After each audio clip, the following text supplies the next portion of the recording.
Sharing the Gospel Jesus' way. Whenever Jesus does a miracle, it has a double meaning. First, it demonstrates Jesus' divinity. Second, it incorporates a profound message. The story of Jesus feeding the crowd, as recorded in Luke 9:12-17, is a great example. Late in the afternoon the 12 came to him and said, "Send the crowd away so they can go to the surrounding villages and countryside and find food and lodging, because we are in a remote place here." He replied, "You give them something to eat." They answered, "We have only 5 loaves of bread and 2 fish, unless we go and buy food for all this crowd." About 5,000 men were there.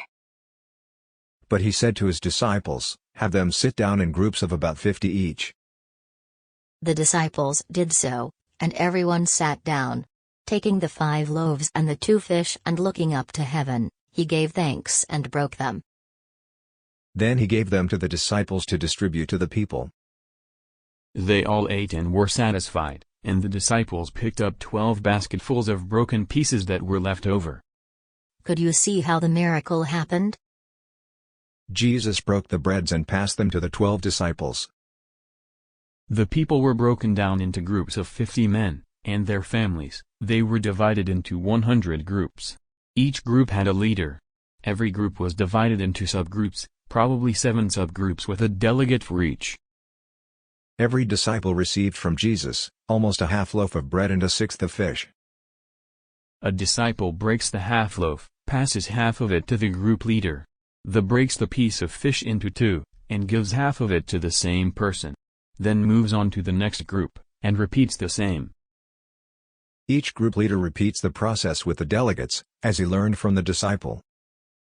In turn, each of the delegates does the same with each man. Each man repeats the process with the women and children. The multiplication took place every time the breaking is done. That's how they ended up with 12 baskets full of bread and fish. In this story, Jesus was showing us how to share the gospel. Breaking bread symbolizes sharing the message with others. This is where the idea of small groups developed.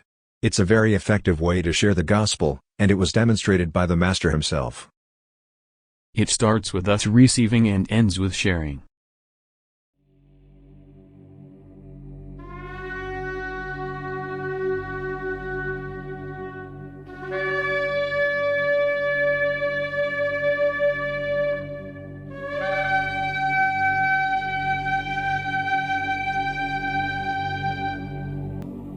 The Lord bless you and keep you. The Lord make his face shine upon you and be gracious to you. The Lord lift up his countenance upon you and give you peace.